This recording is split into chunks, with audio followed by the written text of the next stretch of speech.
magnificent. Just magnificent. Hello, Jerry and Cam, Geraldine, Pam, Sterling, Leah, Zola, and Bobby. You are missing the time of your life right now. Good morning, everyone. So good to see you. So good for all of you to be online. This morning's message is called Choice is Freedom. The Spirit is free. It is by its own nature always free. And we were created in that image, spiritual beings. Therefore, we were created free. The ability to do and say and be what is important to us. We are always at choice. See, freedom is the elimination of all ideas of limitation. It's allowing the divine spirit to move through us and lead us to make good personal choices. It's a choice to decide to live in the flow of the Spirit. And it's from this power that we create. Whether we are aware of it or not, we are always creating. That's why we can have so much chaos in our lives sometimes, because we aren't aware that we believe something that is hidden from us. Consciously creating life, living intentionally in the divine, it gives us choice, and don't give it away. And it is freedom is practicing choice. Our spiritual principle says that freedom is the birthright of every individual. We are free to choose and create the life we want to experience. It will not be created for you necessarily. You create it by using this one power. Regardless of your circumstances or the conditions in your life, we are born in this image of God, spiritual beings, and we are always at choice. We don't operate just out of our innate nature. Yesterday, when I was full, I still continued to eat. If I were just trusting the innate part of me, I would have stopped, okay? It is innate in us to seek out, to express this life that is within us, this eternal life that we call spirit.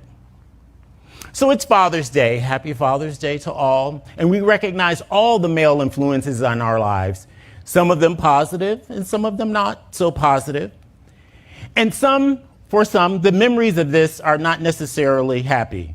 But if that is the case, I suggest that you forgive. You're living bound unnecessarily, whether they're on this side or on the other. Just forgive. It's within your hands. This is how you choose to use the power that is within you. Forgiveness delivers the offended, not the person who created the problem. So I'm going to talk about my father. His name was Horace. And I've spoken about my mother before, but today I want to talk about my father. My father was 50 when they adopted me. He always called the family, said, we're essentially your grandparents. And I milked that for all it was worth, let me tell you. Because they were my own, I didn't have any other family, it was just them. But my father had been around, so he remembered the Depression and World War II. My father worked on the assembly line at GM in Detroit until I was 3 years of age. And at 3 years of age, he became challenged because he had a below-the-knee amputation and he never worked again. At 5, my mother returned to work and my father became a house husband.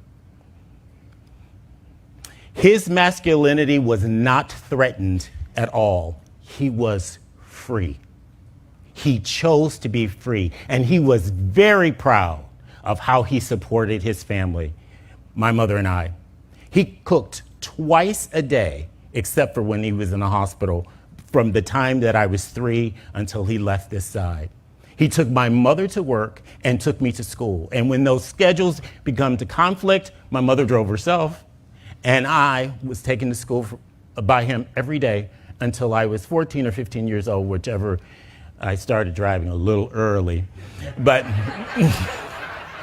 see, when you have grandparents, grandparents let you do stuff.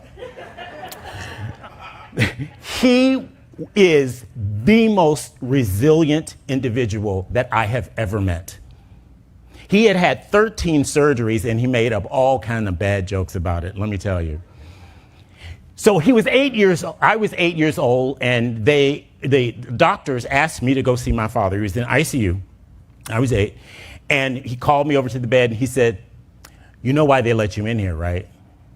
"No." He says, "Because they think I'm going to die." And he says, "But I promise you that I won't. I am not going to die.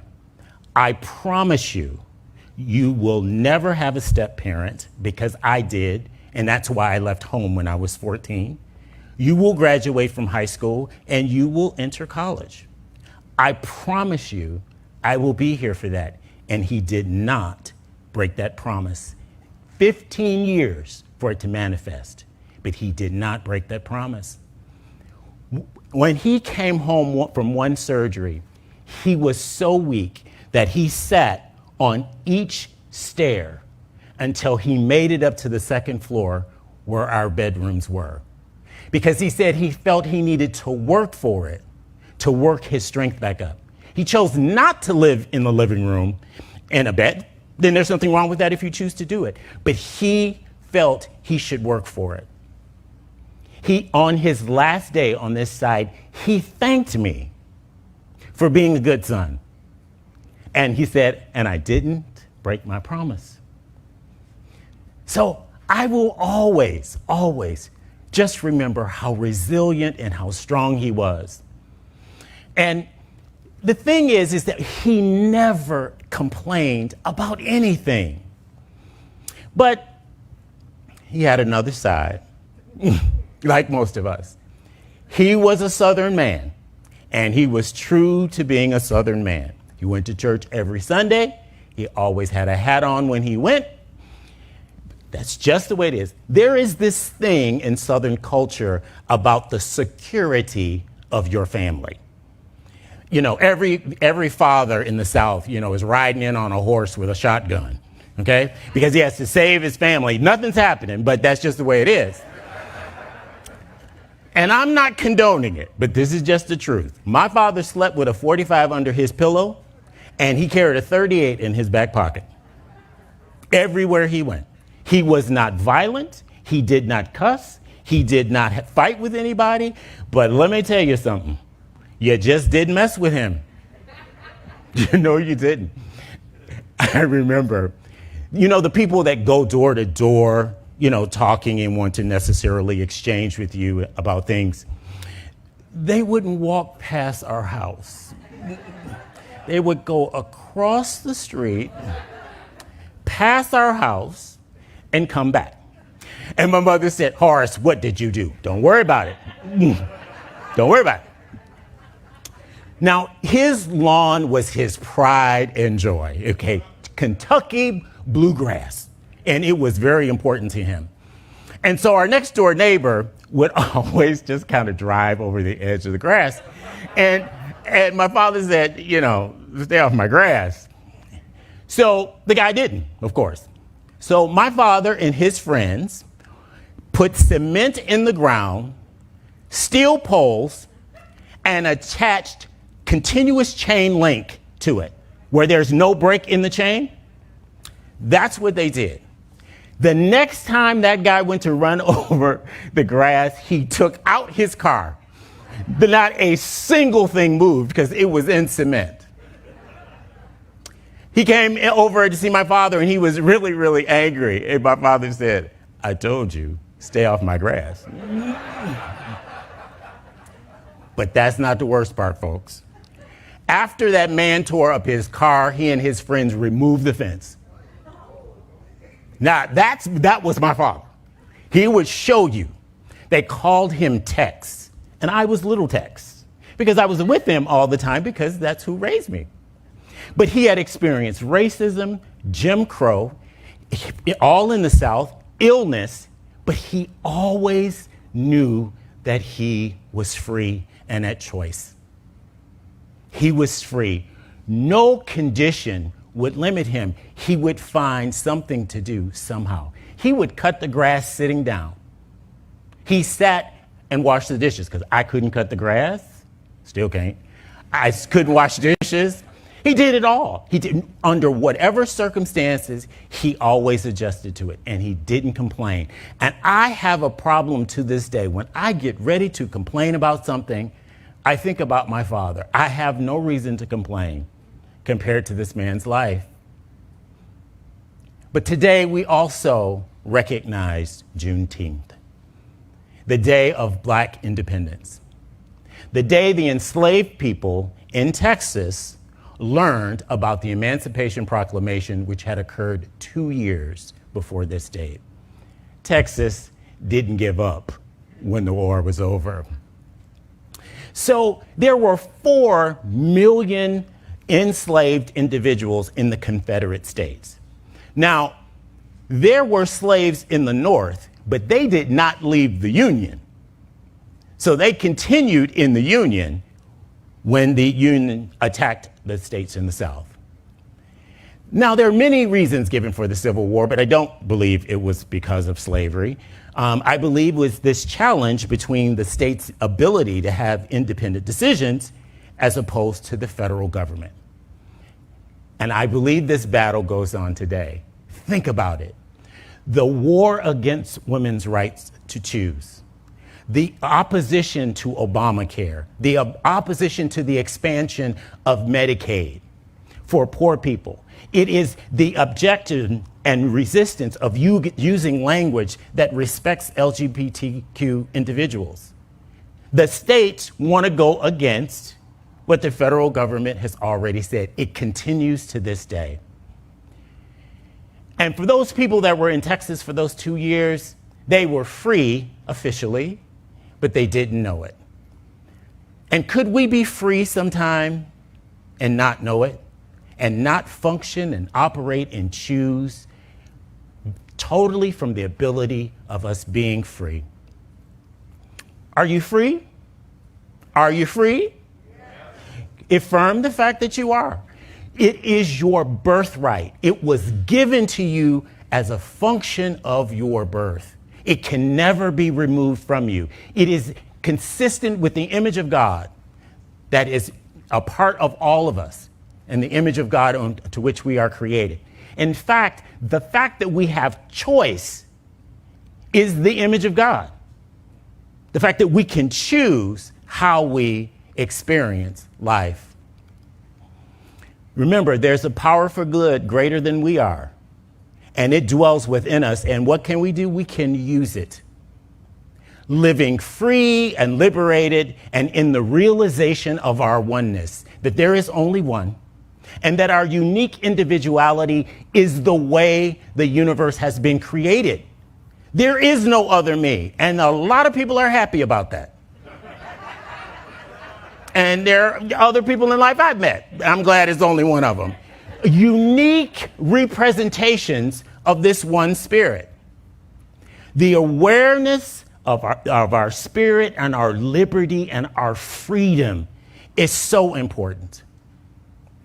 So freedom means a few things: exercising our power of choice, using the creative law constructively for positive and for good, to live life intentionally, because we're always creating, and we should intentionally create, and let go of the story of justification for why things are not the way they should be. There's very little to complain about when you think about the many things that we can rejoice and celebrate. Doesn't mean we don't want things to change, but dwelling and empowering the negative part only empowers it. Freedom and liberty is not licensed to use the law for anything bad. It is not designed for that. And remember, whatever you do is coming back. Now, there is a question of activism. How do spiritual people, particularly people who believe in all oneness, Should we be activists? I don't understand how you can know that you are free and not want everybody to be free.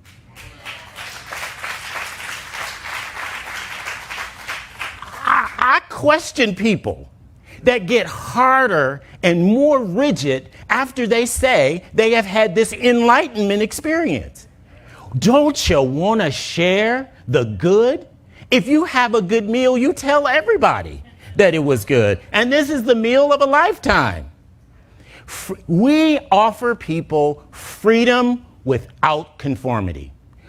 We celebrate your individuality. And freedom is this realization of oneness, that God is all there is, and the rest is just an illusion. It's the story that we tell.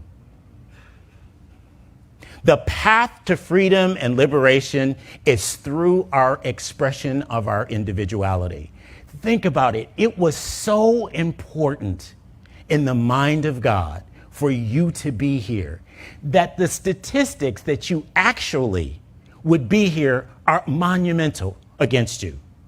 Only one sperm can germinate the egg, and the egg kills off all the rest of them, except for the one. That's miraculous. That's choice. And for me, I'll tell you, I think there's some knowledge in there about how things happen. You can't make it happen. It's just the way things are done. We were never designed to imitate anyone or be just like anyone else, unless that's just your expression and something that you appreciate. Freedom is this practice of truth.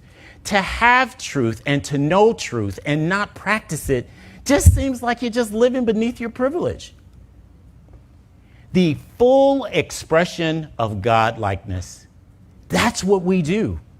The full expression of God-likeness that only we can do individually. So freedom is living free, it is liberating, it is oneness, it's our unique expression, and we should practice awareness.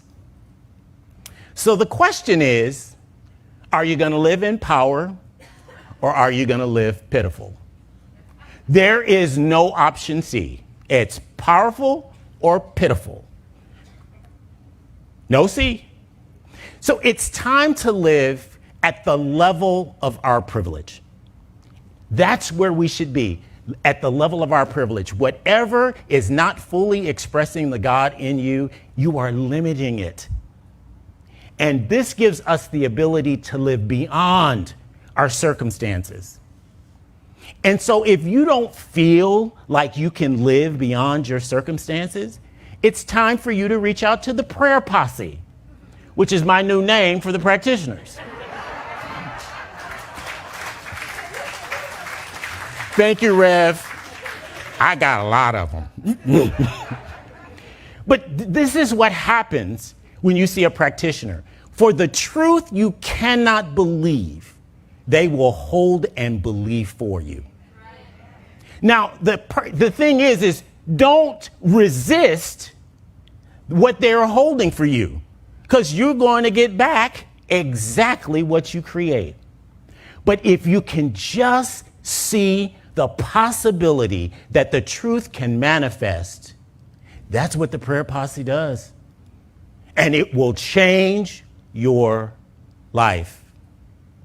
So if we choose to disbelieve, we suffer the consequences. But if we choose to embrace and to live in this freedom and liberty, regardless of our circumstances, it will manifest in our life, regardless of it being sickness or lack or any kind of limitation. We need to recognize what we consider to be a limiting thought and limiting factors in my life. I can't, I shouldn't, they won't. Whatever those things are that you think, those are the things that are a limitation that you can live beyond if you find the truth. So Father's Day is extremely important to me. My father had the list of conditions. He was ill, 13 surgeries. He was in World War II, but he couldn't vote in every state in the Union. But he could be in the war. He dealt with Jim Crow, and he never said anything bad about anyone. But he chose to live free despite his conditions. So this is all about, can you live without bitterness and resentment, as my father did, and just care for his family any way that he could? He no longer worked any longer, but he contributed everything he could to my success. And I am thankful for Juneteenth and our recognition of it. Why?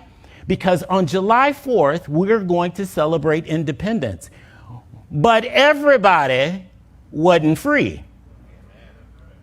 And we skirt as a nation, totally ignoring the fact of what happened. We're just all celebrating the 4th. But not everyone was free. Not everyone had the ability for the pursuit of happiness.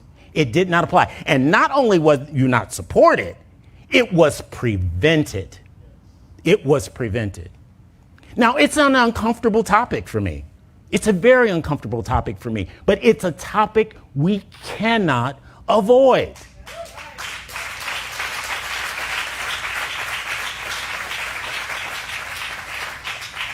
That same mindset is the mindset that oppresses people who are LGBTQ, that people of color, poor people, people that are imprisoned, people that are without a home, women, children, that same oppressive belief of fear that allows individuals to restrict the freedom of someone else until the people wake up and recognize that they know that they are free. And once they know they're free, baby, life is going to change. So it's something we should do. Because we enjoy this freedom, I don't think there is a way that any one of us don't want to share it. I think we should. I think we should want everyone to be free. Your freedom and your success does not impede mine. Not at all. There is more than enough. And we need all of us to necessarily create this puzzle that we put together that's called life. So we choose pitiful or powerful, victory or victim, overcomer or defeated. We choose. Consider the fact that the enslaved individuals held for 400 years the possibility of freedom. 400 years. And even though they did experience it and it wasn't a total manifestation and it continues to this day, but here is the promise that the God that is within us, that it continues to evolve as we reveal God in the world. There will come a time when all discord will be over. It's in the words of Jesus, though. Don't wait. The kingdom or the consciousness of God is here right now because it is in you. And so, are you willing to live in freedom? Are you willing to oppose any oppression of any group of people? It doesn't mean that you have suffered that oppression.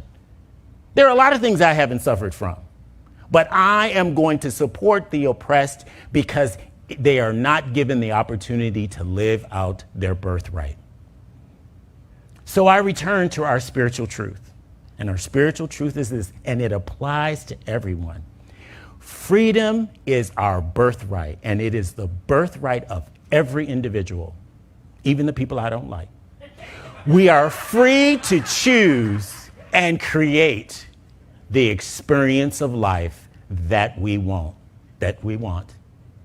Choose today to live in freedom and a victorious life. And so it is.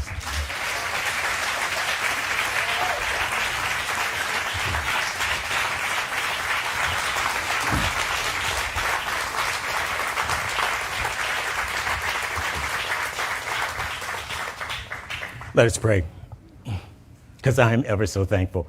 I am thankful for this freedom, and I am thankful for the victory yet to be won.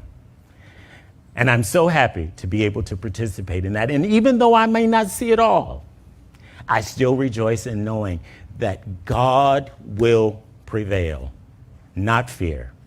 And so it is. Amen. Amen. It's time for our offering. Money is God in action. I send it forth to bless and to prosper all who come in contact with it. And so it is. And we say good morning to Lynn, to David, to Sheila, and Virginia.